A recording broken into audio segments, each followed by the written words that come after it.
continuación la notocorda. Siempre recordamos acá, y acá vamos a tener el plegamiento cefalocaudal, ¿sí? Ahí van a hacer un corte, es una vista dorsal, y acá tenemos la placa neural, el conducto, la membrana bucofaringea, la línea primitiva, acá está la cloaca, acá está la membrana procordal. Esta es una vista dorsal. Ahí vemos cómo se va formando la notocorda por las células que se invaginan por la fosita primitiva. Ahí tenemos un crecimiento del embrión y la formación de la placa neural. Después, ¿qué va a hacer esa placa neural? Fíjense que siempre es más ancha en la porción cefálica, y lo que vamos a tener si hacemos un corte transversal es que los extremos, los bordes de la placa neural, se van a cerrar entre sí para formar el tubo neural. Las células que están en la interfase entre el ectodermo neural y el ectodermo general se van a desprender y van a ser las células de la cresta neural. Acá tenemos mesodermo paraxial, mesodermo intermedio y el mesodermo lateral con sus dos hojas, la hoja parietal y la hoja esplácnica, que está en relación con el intestino.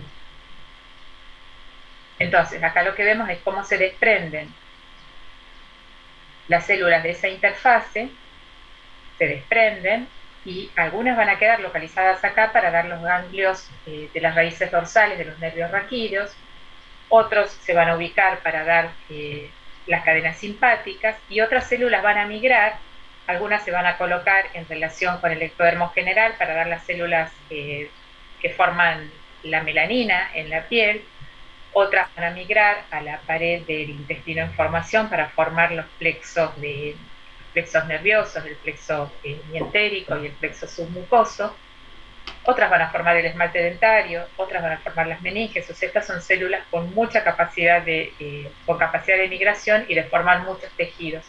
De hecho, algunos autores quieren que sea como una cuarta hoja embrionaria, además del ectodermo, el mesodermo y el endodermo.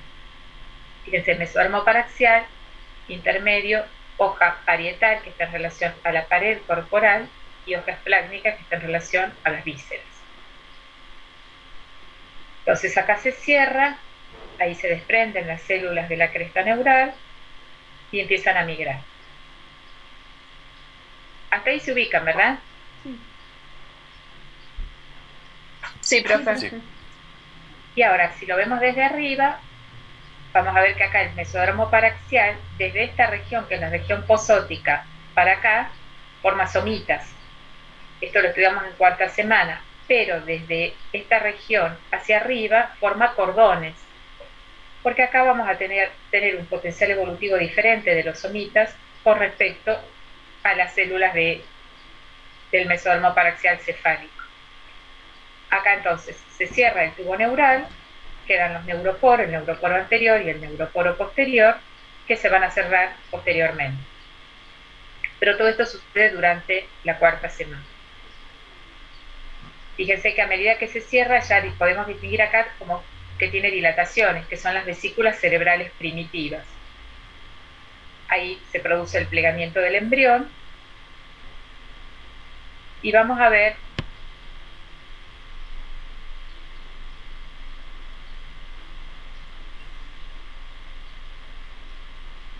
acá se están cerrando los neuroporos anterior y posterior.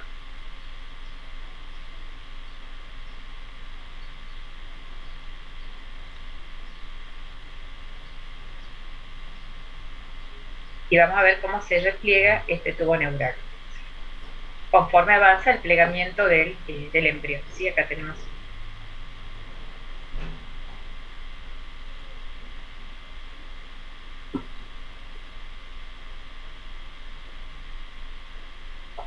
Y acá lo que comentábamos de las crestas neurales.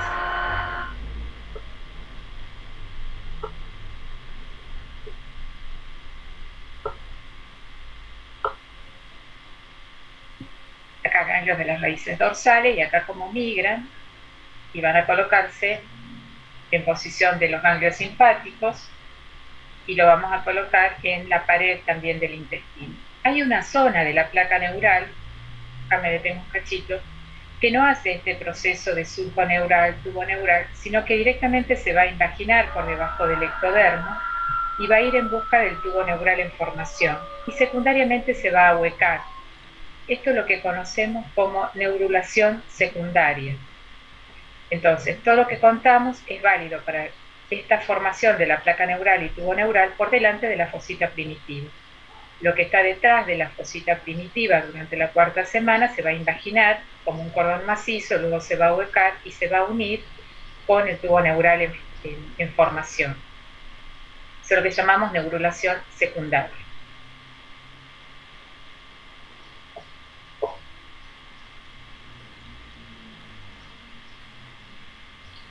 Y producido el cierre del tubo neural, entonces, lo que vamos a tener es que se está completando en el mismo momento el plegamiento del embrión. ¿Sí?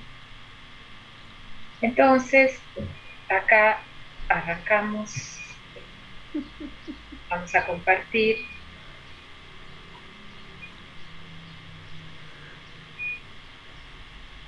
la presentación de la clase y después vamos a ver otro video.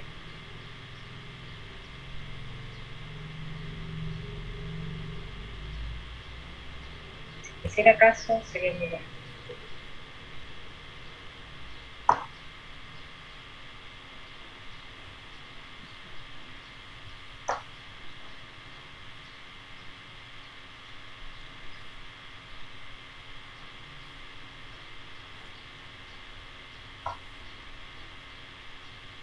A ver, vamos de nuevo.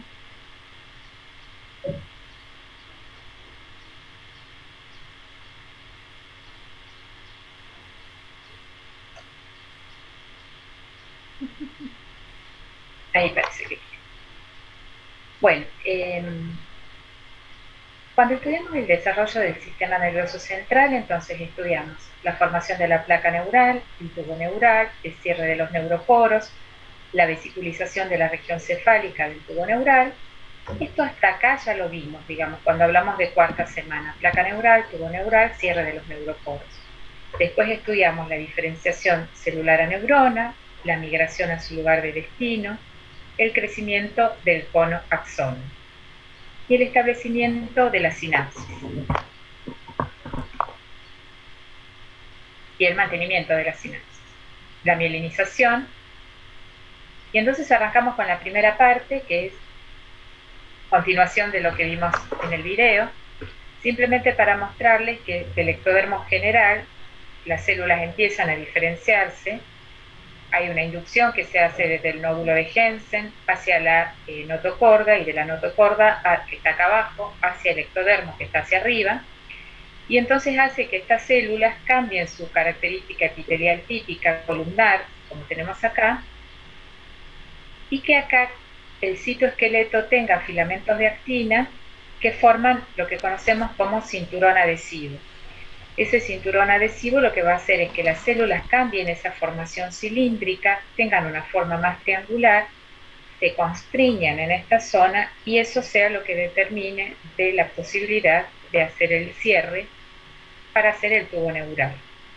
En el camino también cambia la expresión de las moléculas de adhesión, que son fundamentalmente las caderinas. El ectodermo expresa caderinas que son de ectodermo general y acá van a cambiar a caderinas que son de ectodermo neural. Acá, fíjense, también hay una reorganización de los microtúbulos y fundamentalmente también de los filamentos de actina, y eso hace que la célula epitelial típica se transforme en esta otra célula. Fíjense que si uno le agrega citocalacina, que es un inhibidor de los microtúbulos, no hay formación de tubo neural. Si uno le agrega colchicina, se va a formar, porque digamos la intervención de los microtúbulos es menor que la que tienen los microfilamentos para formar el tubo neural.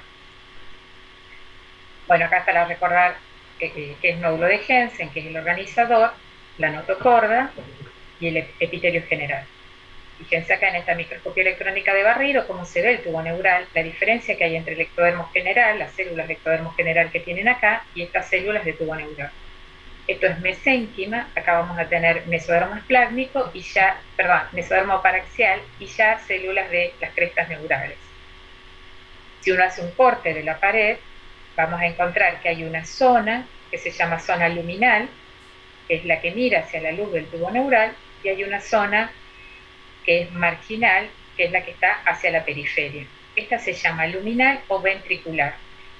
Las células epiteliales quedan en esta zona, ahora son células neuroepiteliales. Por eso es en la zona ventricular donde se producen las primeras mitosis. Acá es la zona de mitosis y a partir de acá las neuronas migran, dependiendo en qué sector del tubo neural estemos, para ocupar la posición definitiva que van a tener en el tubo neural. La célula madre de toda la pared del tubo neural, tanto de células de la glía como de células de la estirpe neural, va a ser esta célula neuroepitelial. Acá otra imagen de lo que ya vimos en el videíto, de la placa neural, cómo se cierra, tubo neural, neuroporos, que después se van a cerrar ambos neuroporos. Acá está la neurulación secundaria, que mencionábamos hace un ratito. Acá están imágenes de microscopía electrónica de barrido, donde vemos el neuroporo anterior, neuroporo posterior, el cierre de la región media, y acá tenemos la prominencia frontonasal, que vamos a estudiar cuando veamos desarrollo de cabeza y cuello. Prominencia frontonasal, acá tenemos el primer arco. Esta es la prominencia cardíaca. Todo esto que está acá es lo que va a formar parte de las estructuras cefálicas, digamos, ¿sí? De lo que está dentro del cráneo, digamos. Fíjense la importancia que se da en el desarrollo embrionario a todo lo que está dentro del cráneo, para graficarlo de alguna manera. Esta es la formación de la neurulación secundaria, es la placa neural, directamente el cordón, el cordón de ectodermo, que se invagina y se abuela. No hace la formación de placa, surco, tubo neural. Cuando falla este mecanismo, es lo que llamamos defecto de cierre del tubo neural. Dependiendo en qué lugar no se cierre, vamos a tener el defecto congénito, ¿sí? Si no se cierra en un pedacito de la porción superior, vamos a tener que esta parte queda abierta, queda expuesta al líquido amniótico y aparentemente eso es lo más perjudicial, y eso es lo que provoca que no se desarrollen los hemisferios cerebrales, y eso es lo que llamamos anencefalia, o cráneo-raquisquisis se le llama también, porque no se desarrolla la parte del encéfalo y no se desarrolla el cráneo, porque todo este desarrollo es en conjunto, tiene que ser armónico. Cuando el defecto es más extenso, o sea, falla todo el neuroporo anterior, porque el neuroporo tiene como puntos donde se va cerrando. Cuando falla todo el cierre, tenemos lo que se llama cráneo-raquisquisis, que si ustedes se fijan acá, no tiene la parte anterior del cerebro, pero también estoy mirando acá tubo neural, ¿sí? Si ustedes se fijan, esto es tubo neural con surco neural, todo esto está abierto. La columna tampoco se ha desarrollado, porque vuelvo a decirles, el desarrollo del mesodermo paraxial está en relación al cierre del tubo neural y al desarrollo del tubo neural. Esto es lo que se llama una cráneo-raquisquisis. No se desarrolla nada de esto, obviamente puede vivir estando, fíjense, acá a esta altura están los ojos, ¿sí? Todos los órganos son normales, en general, todos los órganos son normales. Pueden vivir mientras se alimenten del intercambio que se hace a través de la placenta, pero al momento del nacimiento, como no tienen posibilidad de tener función autónoma, se mueren.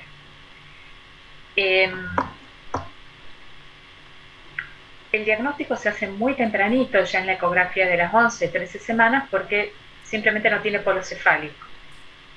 Y es una de las causales desde hace muchos años, no desde ahora de la sanción de la ley, de interrupción voluntaria de embarazo, desde hace muchos años es una de las causas que se aceptaba en cualquier momento del embarazo, dado que es un defecto incompatible con la vida. La mayor parte de las veces son esporádicos, o sea, no guardan relación con la herencia. Se disminuye mucho la posibilidad de que aparezca este tipo de defectos con la ingesta de ácido fólico periconcepcional, y aumenta mucho el riesgo, por ejemplo, en caso de embarazos cuando hay deficiencias nutricionales severas, o en el caso de pacientes que tienen diabetes o alguna enfermedad metabólica mal controlada. Cuando el defecto de cierre del tubo neural está, por ejemplo, en el neuroporo posterior, dependiendo la altura donde se produzca la falla, y la intensidad que tenga el defecto, puede haber simplemente una pequeña salida de una bolsita, que es lo que se llama meningocele, sin salida de médula y con la piel conservada, o puede salir la médula por el defecto y entonces es lo que llamamos mielomeningocele. Si está conservada la piel, decimos que es cerrado. Si la piel está abierta, decimos que es un defecto abierto.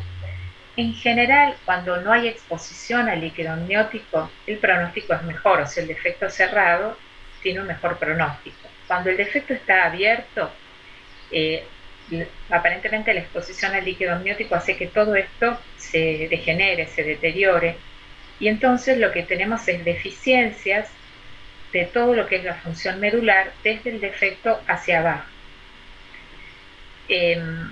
Entonces suele haber, pero vuelvo a decir, esto es muy variable de acuerdo a los individuos. Puede haber pérdida de movilidad de las piernas, defectos de esfínteres. Sí, fundamentalmente eso, si esto se ubica a nivel lumbosacro o lumbar bajo. A veces, si es un defecto cerrado, y digamos, puede ser que tenga una función motora conservada, ¿sí? Pero cada caso es diferente. Acá tenemos un defecto de cierre de tubo neural, ¿sí? Graficado en el dorso, y acá como se ve en una ecografía. En una ecografía entre 14 y 16 semanas es un defecto que se puede ver.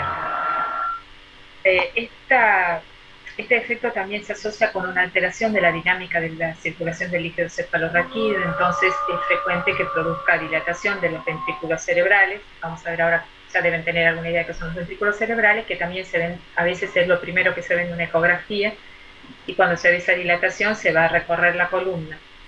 Pero bueno, son defectos de cierre de tubo neural, se pueden detectar ecográficamente. También baja casi 80 veces la probabilidad de este tipo de defectos con la suplementación de la dieta con ácido fólico. Bueno, este esquemita es un poquito para recordarles que acá está la notocorda, acá está la placa precordal y acá tenemos el endodermo de la membrana bucofaríngea, ¿sí? Como para recordar que esta placa precordal es la que da señales para cefalización, y la notocorda es lo que es el desarrollo de tubo neural desde la placoda óptica, o sea, la región del futuro oído, hacia atrás. Y la placa precordal va a ser como la organizadora de todo lo que va a ser cefálico, que es diferente, tanto para el tubo neural, como vamos a ver ahora, como para después lo que es el desarrollo del intestino faríngeo. Entonces, ya veíamos que cuando está todo hasta acá, si ustedes quieren pregunten algo, no hay problema. ¿Alguna duda, algo que quieran preguntar?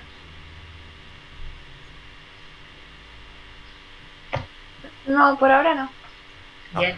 Profe, perdón, yo sí. entré medio tarde. Entonces, la placa precordal y la notocorda son los que inducen a la formación del tubo neural. Exactamente. La placa precordal, lo que está por delante de la placoda óptica, o sea, la región del oído, que es donde vamos a tener este desarrollo a nivel del tubo neural, que es de las vesículas cerebrales.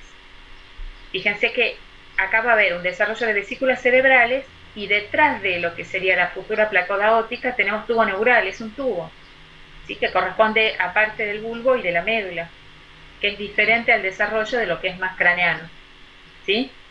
Son efectos de inducción diferentes que hacen unas y otras.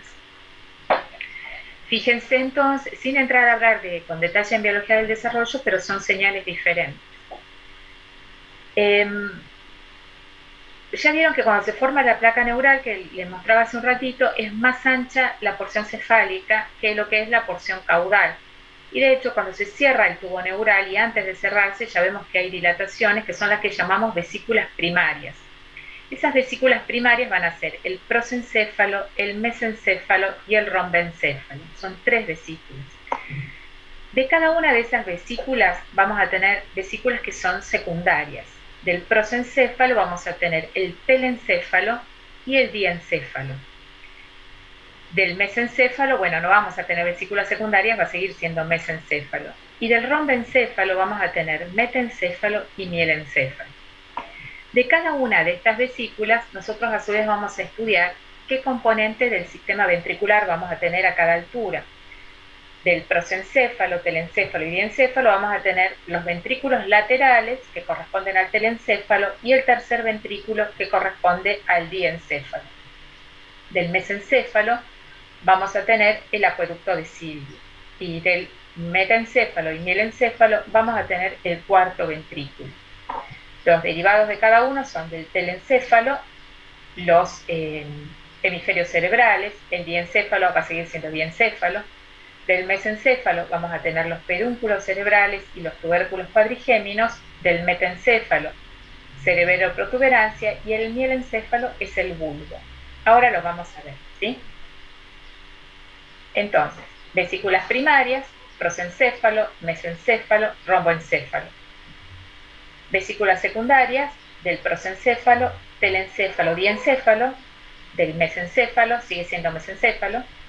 Del romboencéfalo, metaencéfalo y mielencéfalo. Ahora, estas cavidades que vamos a tener acá, fíjense, debajo del mielencéfalo, que es el bulbo, que los ingleses siempre le llamaron la médula oblonga, porque es como una continuación de la médula espinal.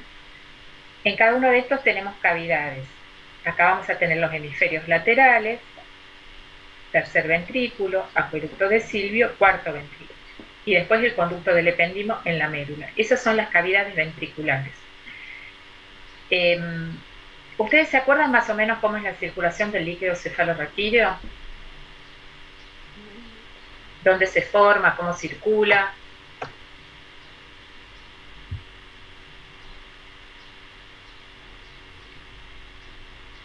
Bueno, el líquido se va a formar, eso lo vemos en esto, ¿sí? Se va a formar acá, en el techo de los ventrículos. Hay unas estructuras que se llaman plexos coroideos, que no son otras cosas que ovillos vasculares que están revestidos de esas células del epéndimo, que son las células que recubren todo el interior del sistema nervioso.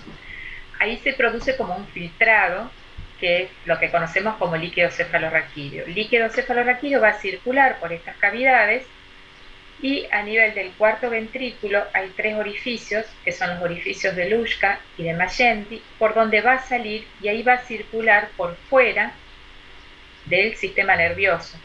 O sea que tenemos una circulación interna, que es donde se forma, se comunica después con el espacio que llamamos subaracnoideo. Esto está revestido de las meninges. El espacio por donde va a circular es el espacio que está entre las meninges y el tejido nervioso propiamente dicho, y se va a reabsorber a nivel de los senos venosos. En unos ovillos vasculares que están ahí se va a producir la reabsorción del líquido. Cuando tenemos hidrocefalia, por ejemplo, cuando estos orificios de Luschka o de Magendie están obstruidos, y entonces todo el líquido que se forma se queda en el interior del sistema nervioso, entonces se dilatan los ventrículos laterales, el cuarto ventrículo, todo esto se dilata, y entonces eso es lo que se llama una hidrocefalia. Puede ser cuando esté alterada la absorción del líquido cefalorraquídeo en esos senos que tienen venosos, que tienen que reabsorberlo, o puede ser cuando se obstruya, por ejemplo, el acueducto de Silvio. Cualquier circunstancia de obstrucción del líquido va a hacer que se forme y se acumule, y eso es lo que se conoce como hidrocefalia, o que esté alterada la reabsorción, que eso es menos frecuente.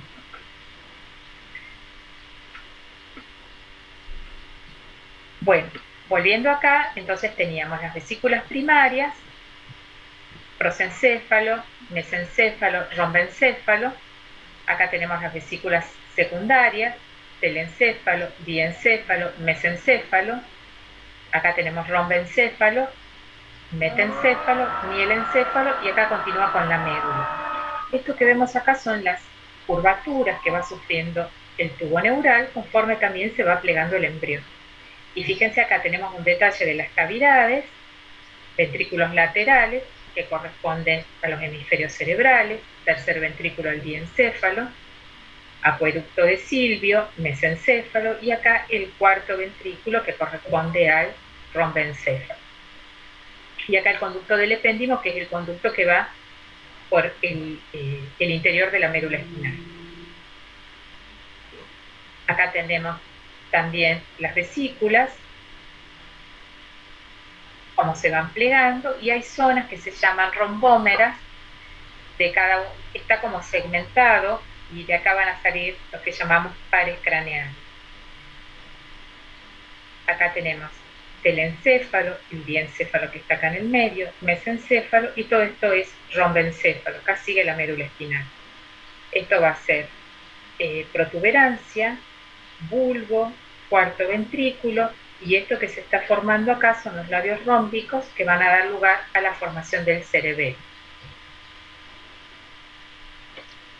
Acá están las flexuras que les decía, una flexión cefálica, una flexión cervical y acá una flexión pontina. O sea, cómo se incurva este tubo neural mientras se va plegando también el embrión y estas vesículas cerebrales van creciendo. Después, ¿qué es lo que va a pasar? Esto lo vamos a ver ahora. Este telencéfalo que corresponde a los hemisferios cerebrales va a crecer y va prácticamente a envolver toda esta zona, ¿sí? ¿Qué es lo que vemos acá? Está el tronco cerebral, sí, esto es diencéfalo, esto es mesencéfalo, pero al crecer tanto los ventrículos laterales como que se superponen y estas estructuras quedan en el medio de los dos hemisferios cerebrales. De estos labios rómbicos que tenemos acá, se forma el cerebelo que tenemos acá. Y en el cuarto mes ya del desarrollo, el cerebro pareciera tener la conformación adulta, pero bueno, acá falta que se formen los surcos, las cisuras, que termine la migración neuronal. Este es el embrión de cuarta semana, prominencia frontonasal, que debajo de esta prominencia frontonasal tengo esto. Acá tengo que se está formando el telencéfalo, esta región es la del diencéfalo, y fíjense, este es el agujero por donde se va a evaginar lo que va a ser después el tallo del nervio óptico. Entonces acá tengo prosencéfalo. Esto es mesencéfalo y todo esto es rombencéfalo. Esta es la prominencia cardíaca. Esto les decía, es prominencia frontonasal, primer arco faríngeo, la porción dorsal del primer arco faríngeo, la porción ventral, segundo arco faríngeo. Esto se llama primera hendidura faríngea. Y esta es la prominencia cardíaca. Esto que tienen acá es el intestino faríngeo. Fíjense de distinto que es este intestino faríngeo a lo que veíamos del intestino primitivo, ¿sí? Tiene estas estructuras que se llaman bolsa faríngea. Visto acá de nuevo, esto es prosencéfalo, todo. Esto es lo que va a dar telencéfalo, y esto es lo que va a dar diencéfalo. Y acá está saliendo el pedículo óptico. Fíjense cómo esto es chiquitito, pero conforme avance el desarrollo se va a expandir y va a cubrir prácticamente todo lo que son esta región del tronco cerebral. Esto queda así, se sigue desarrollando así, pero queda en el medio de los dos hemisferios cerebrales. Bueno, acá está marcado el mesencéfalo, y el rombencéfalo. Nosotros habíamos partido de una célula, que era una célula que parecía una célula de ectodermo, pero que se modificaba, que cambiaba su patrón de expresión, que cambiaba sus proteínas de adhesión, y esa célula es la célula del neuroepitelio, que va a dar una célula que es multipotencial, digamos. Es capaz de ir hacia un linaje de célula neuronal, y ahí vamos a tener las distintas neuronas, un neuroblasto bipolar, un neuroblasto multipolar, una neurona madura, pero hay distintas formas de neuronas. Ustedes la van a ver ahora cuando veamos en histología las distintas formas que pueden tener las neuronas, y son todas neuronas. Entonces, vienen de esta célula progenitora, pero de esta célula del neuroepitelio también vamos a tener las células de la glía. Las células de la glía, a su vez, van a tener dos linajes. Un linaje que va a dar los astrocitos y un linaje que va a dar los oligodendrocitos, y va a quedar una célula en reserva, que va a ser la célula de la glía radial, que se llama. Esta célula de la glía radial puede dar células ependimarias, podría quedar como una célula de reserva que se cree que podría en algún momento volver a dar una célula de la estirpe de los astrocitos o inclusive una célula de estirpe neuronal. Esta sería como una célula de reserva. Todavía no se sabe cómo estimularla para que se diferencie. Entonces, de una célula progenitora podemos tener de segunda línea un astrocito y podemos tener oligodendrocito o podemos tener un astrocito tipo 1 que se diferencie en astrocitos tipo 1. Bien, entonces son siempre partiendo de las células del neuroepitelio. Entonces, si hablamos de las células que están a nivel del sistema nervioso central, vamos a decir que tenemos de la célula del neuroepitelio que deriva el neuroblasto, que es la célula madre de todas las neuronas. Las neuronas después pueden seguir distintos caminos conformacionales, pero tienen una misma célula madre. Podemos tener una célula madre glial, que es la que puede dar las estirpes de los astrocitos o de los oligodendrocitos. Astrocitos y oligodendrocitos son las células de sostén del tejido nervioso, son las células que les llamamos células de la glía. Entonces, cuando uno le dice, bueno, ¿qué hay a nivel del sistema nervioso? ¿Qué células tenemos? Y bueno, tenemos las neuronas. Bien, podemos describir cómo son las neuronas. Y después, las células de la glía, que también podemos contar cómo son las células de la glía. Oligodendrocitos, que son los que van a formar mielina, y astrocitos, que son los que intervienen en el sostén general, en funciones metabólicas vinculadas con la neurona y en la constitución de la barrera hematoencefálica. Esto lo vamos a ver cuando estudiamos histología. Pero hay una tercera célula de la glía, que no deriva de esta célula del neuroepitelio, sino que tiene el mismo origen que todas las células que tienen actividad macrofágica, es decir, son células mesenquimáticas que provienen de la médula ósea y que se van a ingresar al sistema nervioso, van a estar, la vamos a ver fundamentalmente alrededor de los vasitos sanguíneos y tienen funciones fagocíticas, son las células de la microglia.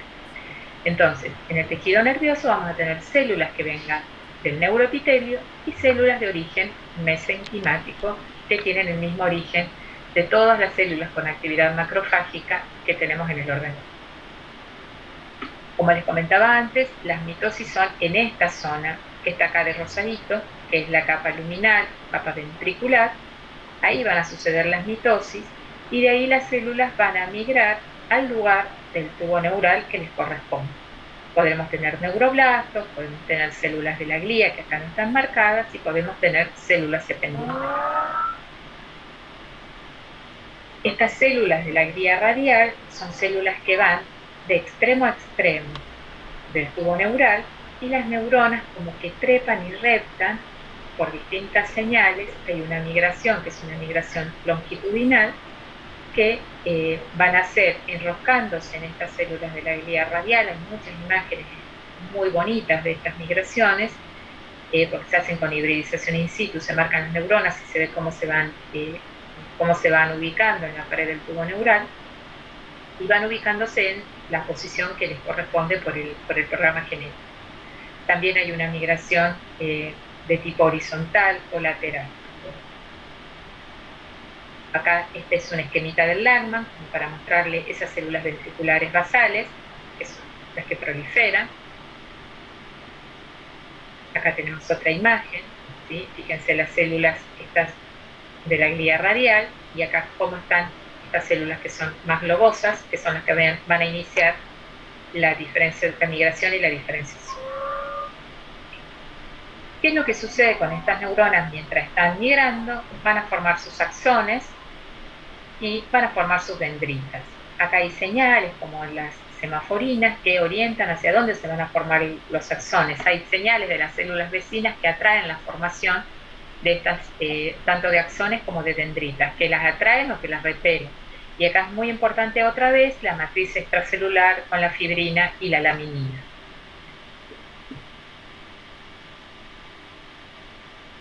Se hacen muchas sinapsis, ¿sí? Yo a veces lo comparaba cuando estaba en clase con ustedes, en clases presenciales, digamos, cuando están todos sentaditos y el docente, esto lo van a ver ustedes, lo deben haber visto ya, en las clases presenciales lo que sucede es que el profesor mira a todos los estudiantes y después empieza a mirar a uno solo y parece que le está dando clase a ese solo, ¿sí? Porque a esa persona que vio, lo que le pasa es que tiene la sensación de que le está escuchando, entonces ya parece que le da la clase solamente a esa persona. En general son los que se sientan adelante en las aulas. Esa es la vieja historia que teníamos antes. A veces que se sienta adelante se duerme, entonces a mí me pasaba que me corría más hacia adelante y empezaba a hablarle a los de atrás, digamos, porque los de adelante estaban dormidos. Pero básicamente las neuronas hacen eso, largan muchas prolongaciones, como que le tiran línea a muchas estructuras, pero después lo que va a hacer es una selección de con cuál va a mantener contacto, ¿sí? O sea, va a mantener contacto con aquel target que a su vez desarrolle receptores para lo que esté transmitiendo esa neurona. Entonces, hay muchas sinapsis que se establecen, pero van a quedar solamente aquellas donde haya una respuesta del órgano blanco. Entonces, hay una remodelación dependiente de la actividad que se da en periodo prenatal, de la actividad espontánea del target, a donde se vaya esa sinapsis, y después va a haber, sobre todo después del nacimiento, una remodelación dependiente de la estimulación espinal. Esto me gustó mucho porque acá está la embarazada, fíjense, y acá está el nenito. Es decir, muchas señales hacia todos lados, muchas sinapsis, pero se van a quedar establecidas solamente aquellas que tengan una respuesta. Por eso es tan importante la estimulación de un recién nacido. Y lo que antes nos pareció una cosa exótica y medio loca, que las embarazadas le ponían música a la panza o le hablaban a la panza, en realidad hay sonidos, se escucha sonidos el feto, y más allá de la sensación placentera que pueda tener la embarazada cuando escucha música y siente que se la está transmitiendo al feto, también hay señales que están llegando y que están estimulando que se establezca esta sinaptogénesis, ¿sí? Tiene que decir cuando nace. Es muy importante la estimulación que recibe el niño para el establecimiento de la sinapsis. Bueno, seguimos con el desarrollo de las crestas neurales. Y al revés, perdón, si no hay estimulación y si lo que hay es una deprivación, todas esas sinapsis se pierden y a veces hasta se mueren las células, ¿sí? Se mueren las neuronas. Bueno, las crestas neurales ya dijimos que se desprenden de la interfase ectodermoepidérmica, pueden formar ganglios de las raíces dorsales o pueden formar todas estas estructuras, células pigmentarias de la piel, las células de Schwann que hacen la mielina en el sistema nervioso periférico, neuronas multipolares de los ganglios simpáticos, las células cromafines de la médula suprarrenal, los plexos prevertebrales, los plexos que dijimos submucoso mientérico, ¿qué más? Esmalte dentario, dijimos meninges, hay un montón de estructuras, ¿sí? Acá es cómo se desprenden, cómo migran, y cómo van cambiando el patrón también de moléculas de adhesión según qué diferenciación están sufriendo. Esta es la estructura de una molécula de adhesión, de una NCAM, ¿sí? Que fíjense que tiene dominios que son similares a los que tienen las inmunoglobulinas, que sirven para el reconocimiento justamente, un dominio de transmembrana y después tiene un dominio intramembrana que a veces, cuando son estructuras diméricas, tienen activación, funcionan como receptores de tipo tirosinquinasa. Y fíjense, la misma neurona de la cresta neural, que tiene mucho potencial, cuando actúa un neurotransmisor, cuando actúa una señal de factor de crecimiento fibroblástico tipo 2, se va a comportar como una neurona simpática, y en cambio, cuando la señal que reciba sea de glucocorticoides, se va a transformar en una célula cromafina. Entonces, esto es para mostrarle un poco cómo es la inducción que pueden hacer las células vecinas para la diferenciación de esas células de la cresta neural en el lugar donde llegan, se migran y se instalan.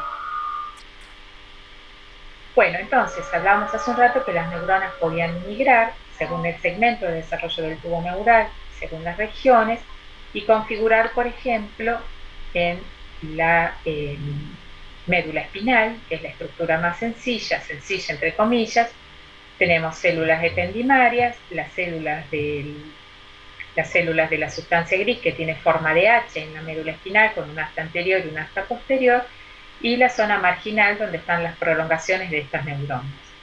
En el cerebelo va a haber 3 capas, esto no se preocupen porque las vamos a ver en histología, una capa ventricular, una capa de células, una capa vamos a tener entonces la capa ventricular, vamos a tener una capa de células en cesto o células granulosas y una capa de células intermedias grandes que son las células de Purkinje, ¿sí? Esto es lo característico que vamos a ver en el cerebelo. Y en el cerebro la estructura es más compleja porque tenemos varias capas de neuronas y una forma particular de neuronas que son las células células piramidales. Bueno, un ejemplo de lo que les comentaba antes de desarrollo y refuerzo de la sinapsis. Este es el ojito, ¿sí? Acá está la primera neurona de la vía óptica, que está en la retina, hay un campo nasal y hay un campo lateral, ¿sí? Entonces estos son los dos campos visuales. De acá salen, hay capas acá que las vamos a ver, está la primera neurona que son los fotorreceptores, conos y bastones, después tienen una capa de células bipolares y la tercera neurona son las células ganglionares cuyos axones dan el nervio óptico.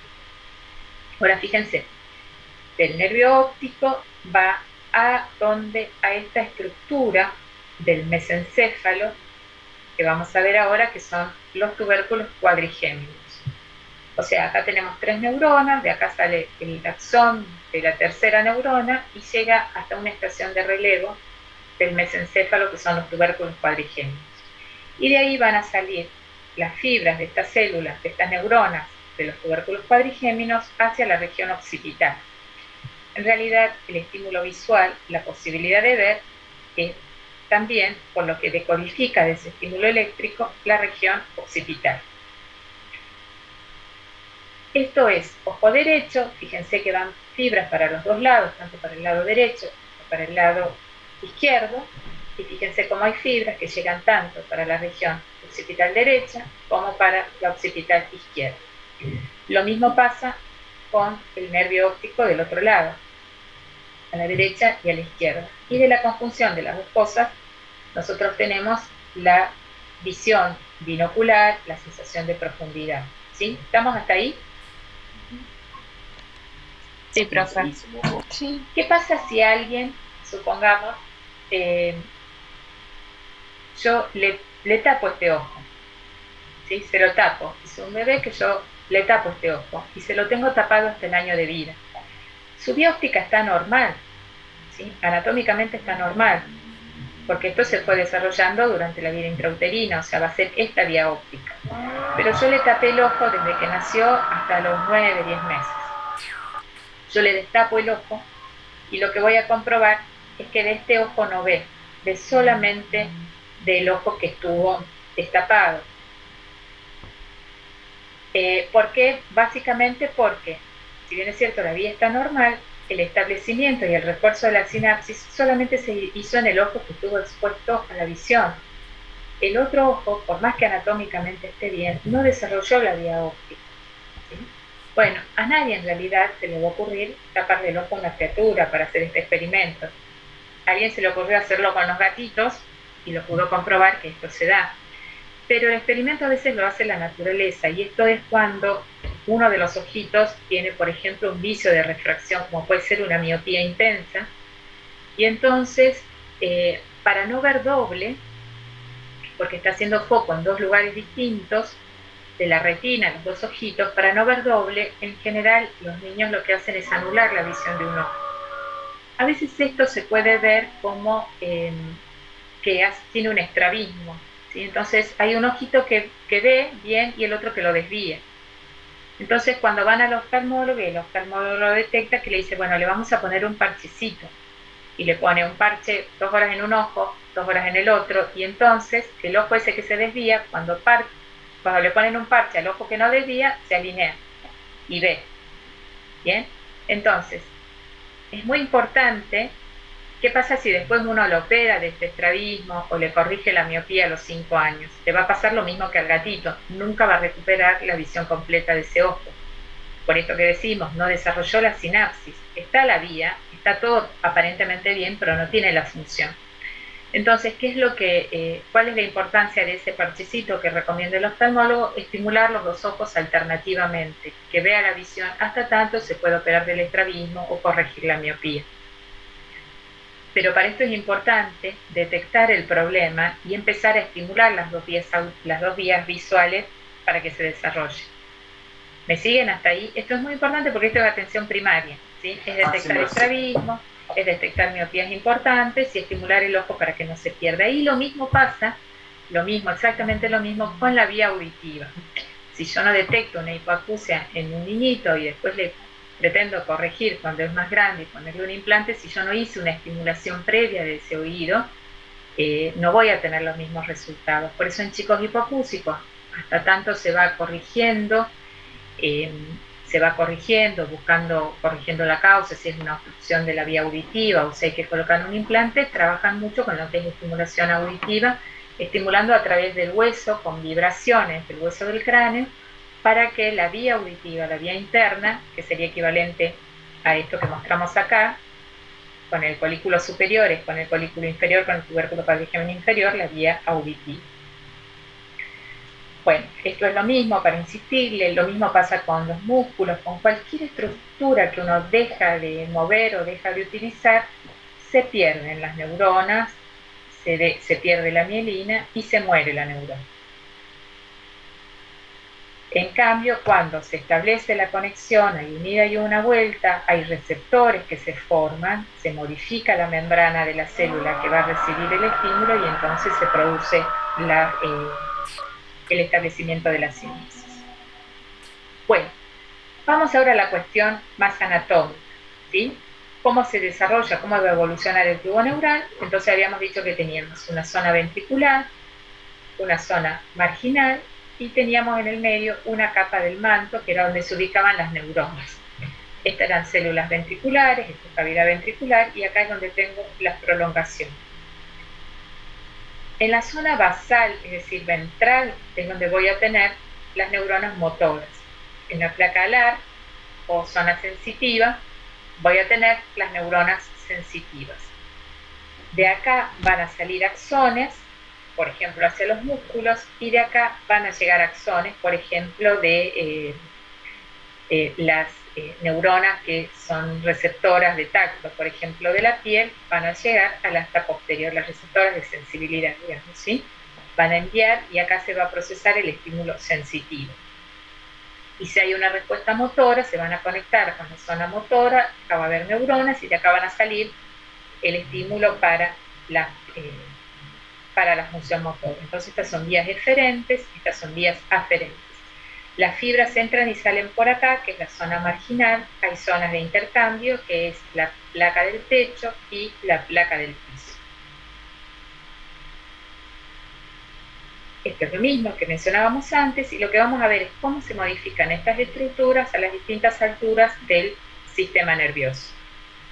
Si es en la médula, esta va a ser la región del asta anterior y esta va a ser el asta posterior. Es muy fácil, la médula es muy parecida a lo que es el tubo neural. Acá vamos a tener asta anterior, asta anterior, asta anterior, asta posterior. Motora, sensitiva, acá vamos a tener una zona intermedia donde van a estar las neuronas simpáticas, y acá tenemos el conducto del epéndulo, ¿sí? Que es esto un poco más chiquitito. Entonces, esta es la estructura de la médula, que sería más básica del tubo neural. Pero, como les decía, en la porción cefálica esto es un poco más complejo. Esto es para mostrarle que al principio cada segmento medular tiene una raíz que va a salir en su correspondiente segmento intervertebral. Pero después la columna va a crecer más rápidamente que en la médula. En el niñito llega a L3 la médula, en el adulto llega hasta L2, y después, acá, esto como está revestido de meninges, las raíces van a salir por el mismo segmento que les corresponde, o sea, la que es S1, S2 van a salir por el segmento que les corresponde, pero hacen un trayecto entre L2 y el segmento que les corresponde, que es lo que se llama la cola de caballo.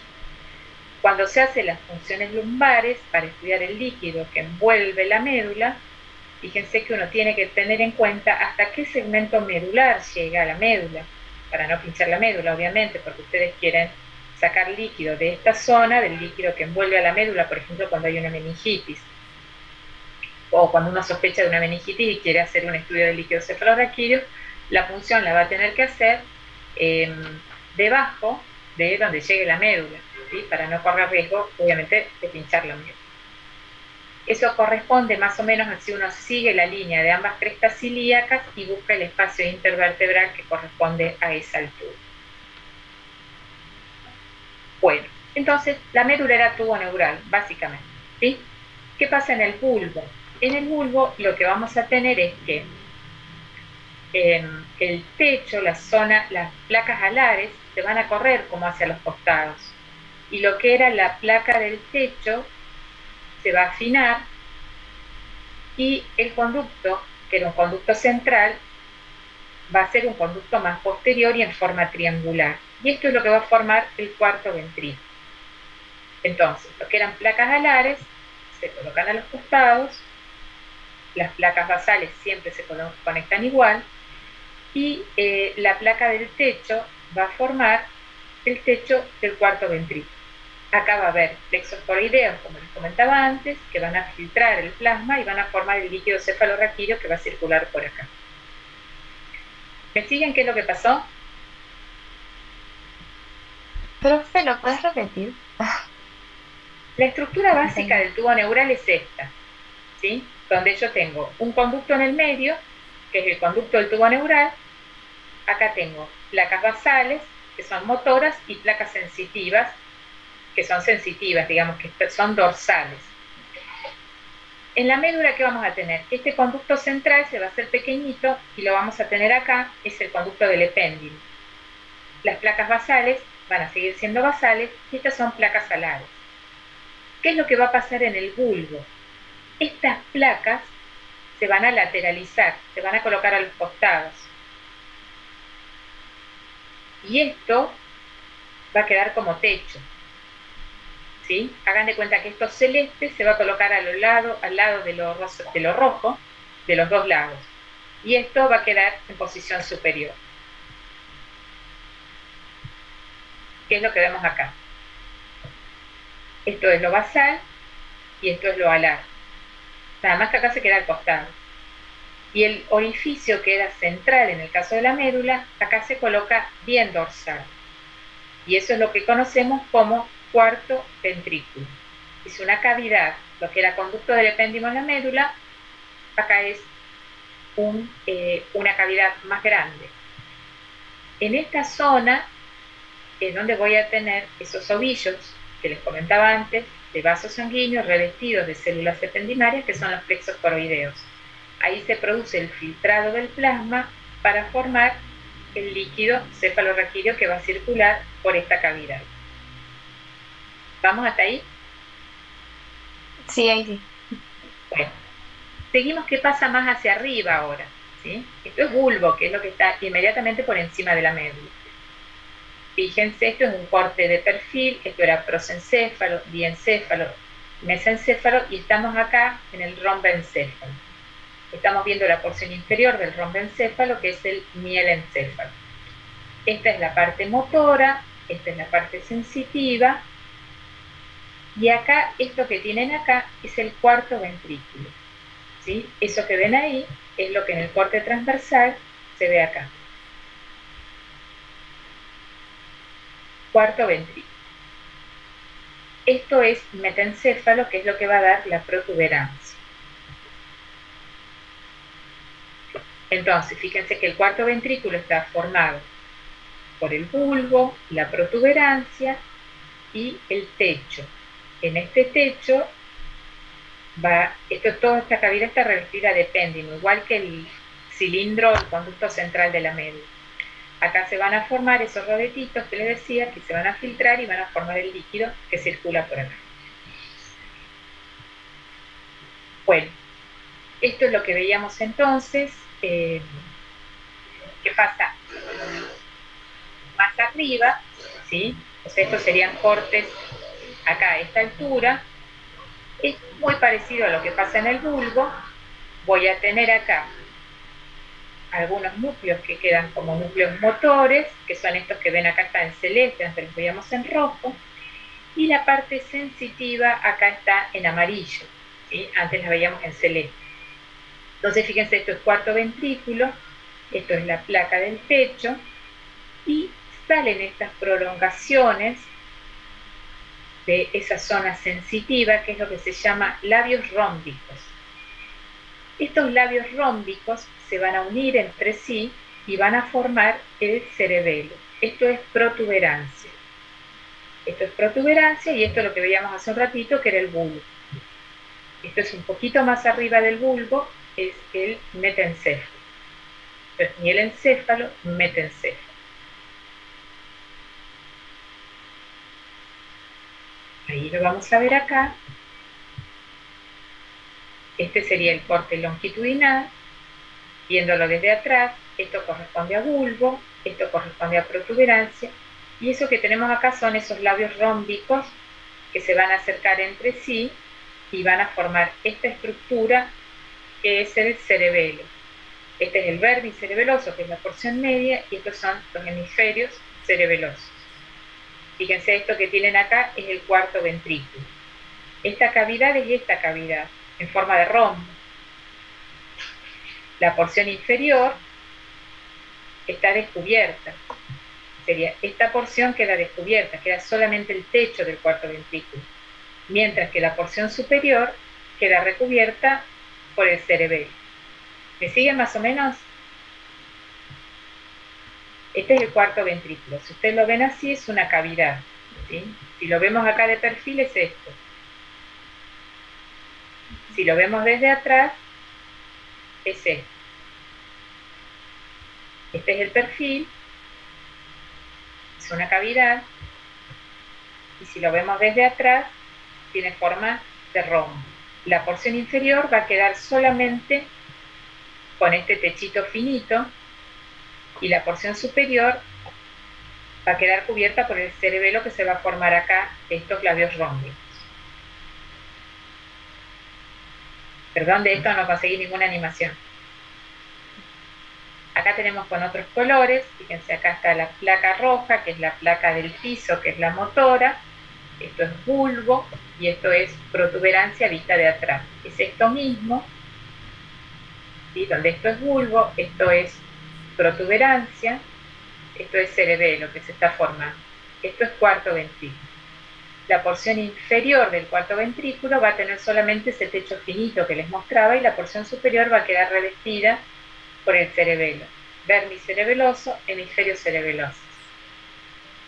Acá de este techo se va a formar acá líquido cefalorraquídeo que va a circular por esta cavidad. Y esos orificios que yo les comentaba, por donde sale el líquido cefalorraquídeo y baña esto por fuera, está a este nivel, ¿sí? Los agujeros de Luschka y el agujero de Magendie. Está en este lugar del cuarto ventrículo, donde no tiene ningún revestimiento más que ese techo finito. Acá tenemos otra imagen, fíjese, esto es cuarto ventrículo, este es el conducto del epéndimo de la médula, ¿sí? Ahí está hecho el corte, esto es bulbo, esto es protuberancia, y acá están esos plexos coroideos que les comentaba. Y acá se está formando el cerebelo. Fíjense acá, cerebelo, y acá está plexo coroideo, y acá tengo el cuarto ventrículo. Esta cavidad que tengo acá es la cavidad del mesencéfalo, que es lo que está más arriba, que ahora lo vamos a ver, ¿sí? Y acá tenemos esta comunicación. Fíjense que son dos cavidades comunicadas.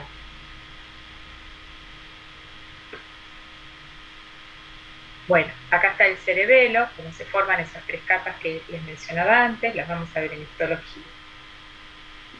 Seguimos más arriba con el tubo neural, o sea, vimos bulbo, protuberancia.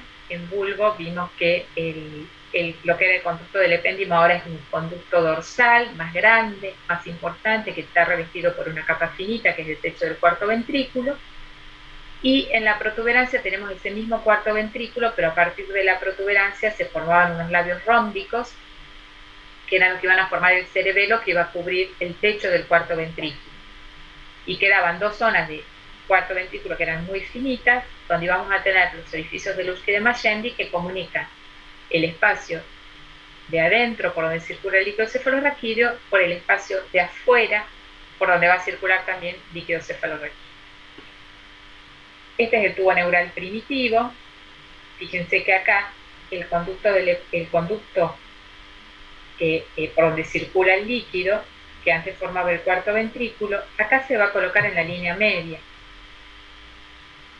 Parecido a lo que pasaba en la médula, está en la línea media.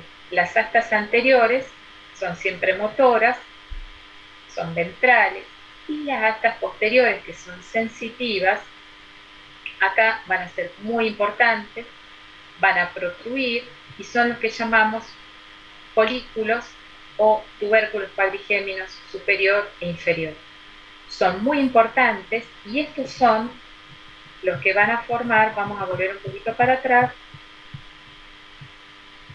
los que les mostraba antes, mucho atrás, acá, son los que van a formar las estaciones de relevo de la vía, de la vía óptica y de la vía auditiva.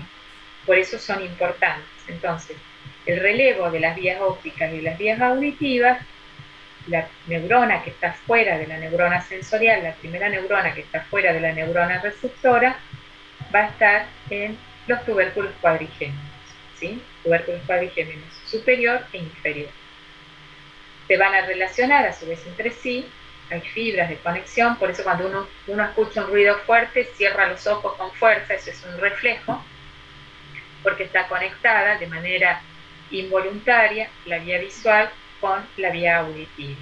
O cuando uno hace muchos giros y se estimula el sistema vestibular, los ojos se mueven, hacen un movimiento horizontal que se llama nistagmus, involuntario, y eso está dado también por estas estaciones de relevo que están conectadas unas con otras. Adelante entonces tenemos núcleos de neuronas motoras. Este canal, fíjense que nosotros venimos conducto del epéndimo en la médula, cuarto ventrículo a nivel de bulbo y protuberancia, y ahora a nivel de mesencéfalo tenemos este conducto finito que se llama acueducto de Silvio. De este acueducto de Silvio vamos a pasar, miren, este es el sistema de cavidades, ¿sí? Este es el cuarto ventrículo, este finito es el acueducto de Silvio, esto es rombencéfalo, con mielencéfalo, metencéfalo, que es la protuberancia, y acá se va a formar el cerebelo. Lo que acabamos de ver con folículos es el mesencéfalo. Y ahora vamos a entrar a lo que es el diencéfalo. Esta es la región del diencéfalo. Fíjense, las cavidades que tenemos son cuarto ventrículo, acueducto de Silvio, y acá vamos a tener el tercer ventrículo, y acá vamos a tener los ventrículos laterales. Bueno, del diencéfalo vamos a tener estructuras que son muy importantes, ahora las vamos a mencionar. Son estructuras muy importantes en relación con las emociones y la vida vegetativa.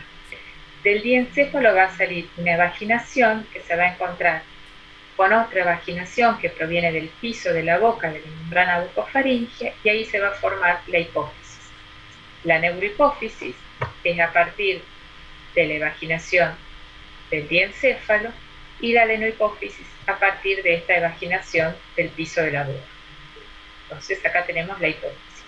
Esto que tenemos acá arriba, entonces viene del diencéfalo. Acá tenemos también, esta es del Lagman, y fíjense que mientras esto se está desarrollando, se está osificando la base del cráneo, y acá tenemos la silla turca del esfenoide. Otras estructuras que tenemos acá, el tálamo, los tálamos, el epitálamo, el infundíbulo que va a dar lugar a la pineal, el hipotálamo, y acá tenemos el infundíbulo y el quiasma óptico. Acá se está formando el telencéfalo.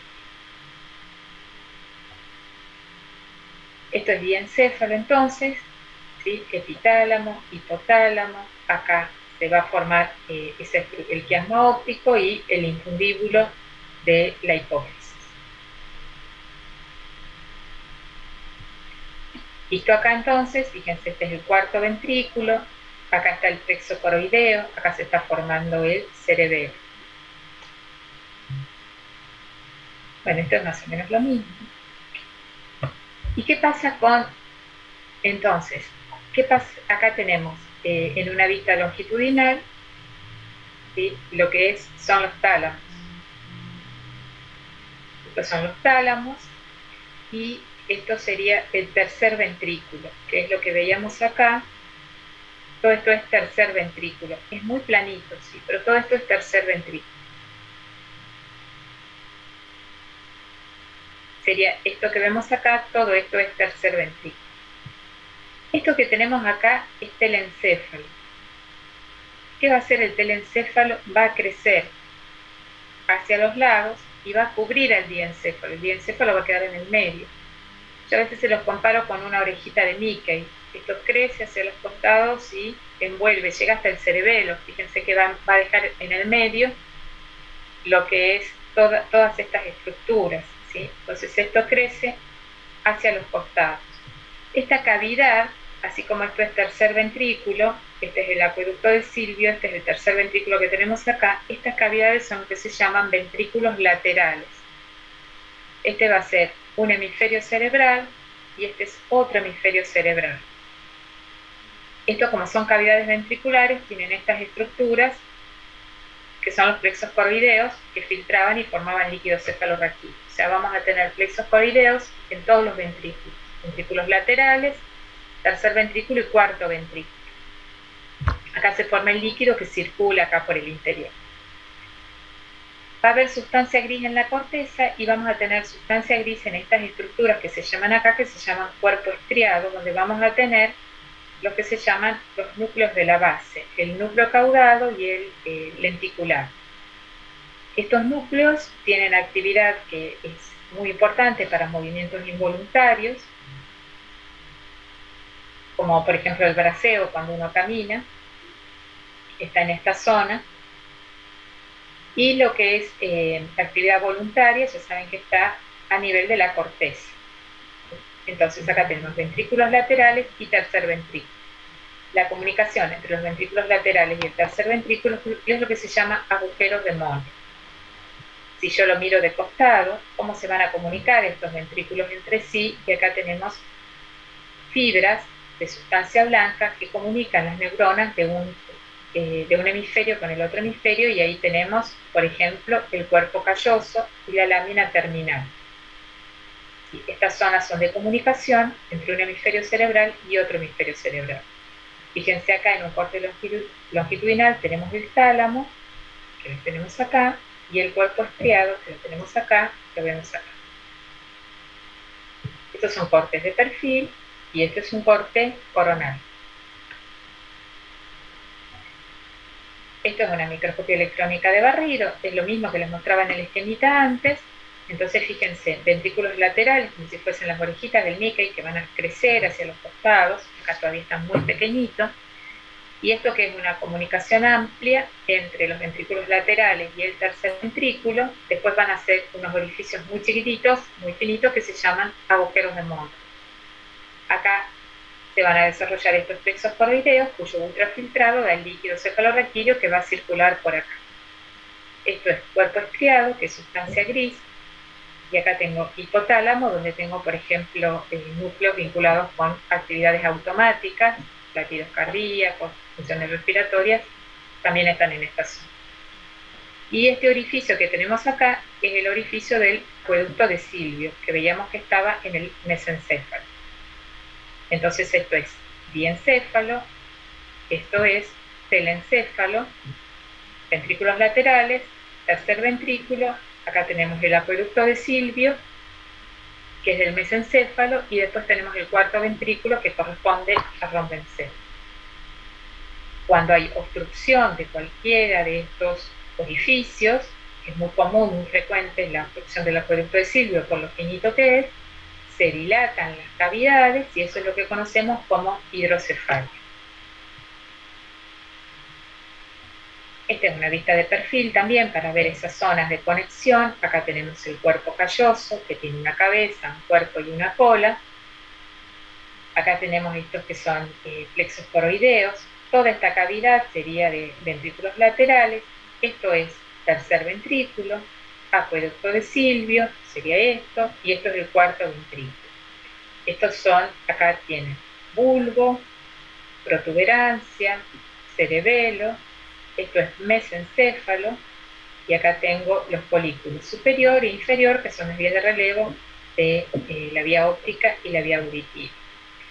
Y acá, esto es diencéfalo, donde tenemos tálamo, hipotálamo, acá el quiasma óptico, y acá tenemos el infundíbulo de la hipófisis. Cavidades ventriculares, fíjense acá las tenemos esquematizadas, acá está el epéndimo de la médula, cuarto ventrículo, acueducto de Silvio, tercer ventrículo, que es este planito que está en el medio, y a ambos lados los ventrículos laterales. Acá hay plexos coroideos, plexos coroideos, plexos coroideos, se forma líquido cefalorraquídeo que circula por estas cavidades, de los laterales al tercero, del tercero al acueducto de Silvio, del acueducto de Silvio al cuarto ventrículo y al epéndimo. Y en esta zona están los agujeros de Luschka y de Magendie, que van a comunicar este espacio, cavidad ventricular, con el espacio subaracnoideo, donde circula el líquido cefalorraquídeo. ¿Qué cosas pueden pasar, por ejemplo? Que falte el cuerpo calloso, que lo tenemos que ver en esta zona, y que entonces no tengamos una adecuada comunicación entre hemisferio y hemisferio. Una holoprosencefalia, que es cuando en vez de tener dos ventrículos laterales y dos hemisferios cerebrales, tengo un solo ventrículo y un solo hemisferio, ¿sí? Obviamente esto es un cuadro de mucha gravedad, mucho compromiso neurológico. Una esquisencefalia, que es cuando falló de algún modo la vascularización, la llegada de oxígeno que necesitaba para el desarrollo de un hemisferio. Perdón, acá ustedes pueden ver esto que está acá, en negrito, es líquido cefalorraquídeo, ¿sí? Es el líquido que circula por fuera de lo que es el tejido nervioso, y este es el que circula por las cavidades ventriculares, que les comentaba antes.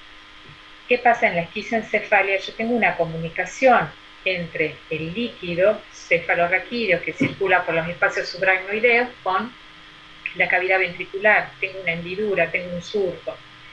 Esto, cuando es unilateral, a veces se relaciona con defectos vasculares disruptivos, que pueden ser por drogas que son vasoactivas, que provocan vasoconstricción y que impiden la llegada adecuada de oxígeno, entonces se produce la necrosis del tejido cerebral. Y a veces pueden ser la necrosis del tejido cerebral y trastornos de la migración neuronal, que digamos sería la base de este trastorno. Cuando son bilaterales las esquisencefalias, uno sospecha que es una causa genética. Cuando son unilaterales, en general pueden corresponder a estímulos externos. Y acá fíjense también qué es lo que pasa si yo comparo este lado con este lado así rápidamente. Fíjense, acá circula líquido cefalorraquídeo por fuera, acá circula por dentro. ¿Qué es lo que uno está viendo acá? La complejidad de esta zona no es igual a la cantidad de surcos y cisuras que tengo de este lado. O sea, la cantidad de surcos y cisuras depende de cómo se ubiquen las neuronas en la capa cortical, en la corteza del cerebro. Y entonces esta simplificación es lo que se llama lisencefalia. También pueden obedecer a causas vasculares, que por la falta de oxígeno alteran lo que es la migración neuronal, pero pueden corresponder también a causas de base genética. Bueno, este esquemita, esto que les voy a mostrar ahora ya para ir cerrando, esto lo van a terminar de ver cuando vean histología, y lo van a terminar de ver cuando vean anatomía. Vuelvan a repasar esta clase y la van a entender re bien, y si la estudian bien para embriología les va a facilitar mucho cuando hagan el estudio anatómico. Este está en un video que yo le voy a dejar el link al final, no lo voy a pasar porque es bastante largo, pero me pareció bueno como para hacer un cierre y resumir. Del prosencéfalo, que es la primera vesícula que teníamos, íbamos a tener dos vesículas secundarias, que son el telencéfalo y el diencéfalo, ¿sí? Que es lo que muestra acá el esquemita. ¿Qué cavidades vamos a tener acá? Los ventrículos laterales. Fíjense, acá tengo los ventrículos laterales, son estas cavidades. Acá tengo el tercer ventrículo, que se comunican por el agujero de Monro, el acueducto de Silvio, y este es el cuarto ventrículo que acá le hacen los agujeritos de Luschka, faltaría el agujerito de Magendie, y se continúa con el conducto del epéndimo de la médula. Eso va a derivar del telencéfalo, ventrículos laterales. Los hemisferios cerebrales, que acá tenemos entonces, habíamos dicho que la conformación más o menos del adulto la teníamos a los 4 meses en cuanto a conformación. Fíjense que acá está el cerebelo y ya está cubriendo el diencéfalo y el mesencéfalo, pero desde acá en adelante tienen que terminar los fenómenos de migración y aparecer los surcos y cisuras que caracterizan al sistema nervioso, pero que en realidad los hemisferios cerebrales, y que en realidad están reflejando cómo es la organización histológica que tienen estas neuronas. Fíjense, acá está el tronco cerebral, y lo único que se alcanza a ver anatómicamente es parte del bulbo y el cerebelo. Para ver protuberancia, mesencéfalo y diencéfalo tengo que desplazar los ventrículos cerebrales.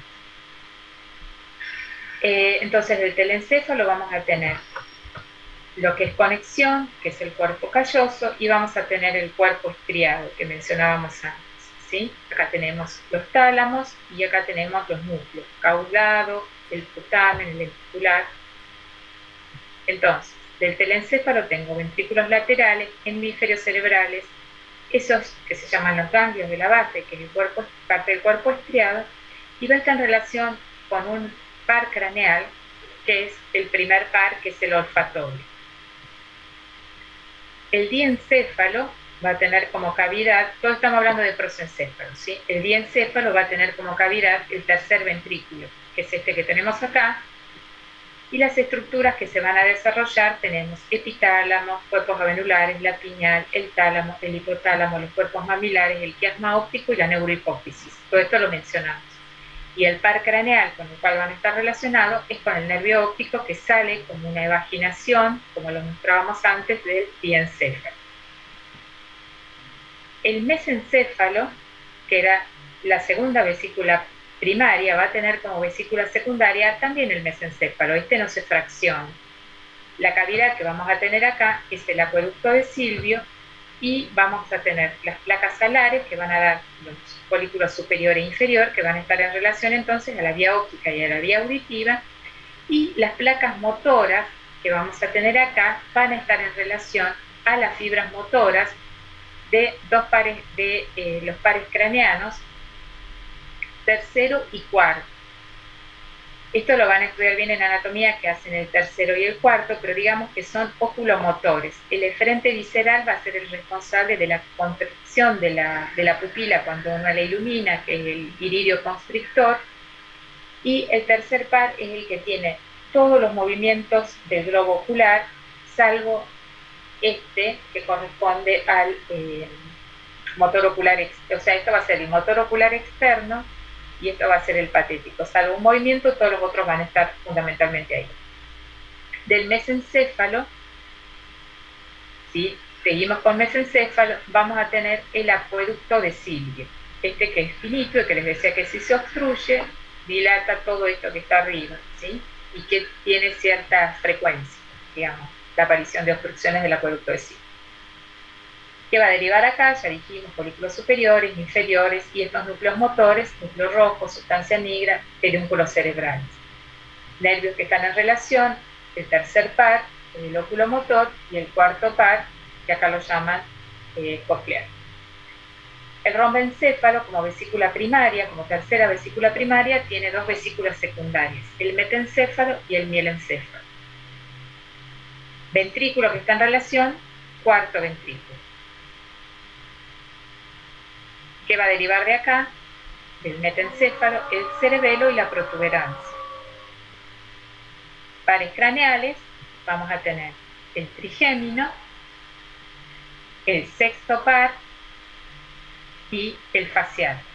Perdón, hace rato les dije el tercer par motor ocular, es el motor ocular como le dije externo, este es el externo. O sea, vamos a tener acá quinto par, sexto par, séptimo par y el vestíbulo coclear, que es el octavo par. Del mielencéfalo, que es el bulbo, vamos a tener el cuarto ventrículo, pero la porción inferior del cuarto ventrículo. Pares craneanos, el glosofaringio, el noveno, el vago, el décimo, el accesorio, el onceavo, y el hipogroso, el doceavo. Y este sería el esquema completo, ¿sí? Las tres vesículas primarias, las vesículas secundarias, las cavidades que están relacionadas con cada uno de ellos, las estructuras que son derivadas. Acá tenemos las derivadas del prosencéfalo, las derivadas del diencéfalo, las derivadas del mesencéfalo, las derivadas del metencéfalo, las derivadas del mielencéfalo. Y acá los pares craneanos que se relacionan con cada uno. Y olfatorio, óptico, acá tienen todas las relaciones. Este sería el resumen de este cuadrito, que la verdad que cuando lo vi me gustó mucho porque resume un poco cómo es la evolución de ese tubo neural para embriología y también les va a servir para anatomía y de histología para ubicarse de qué estamos hablando cada vez que mencionen cada una de las estructuras.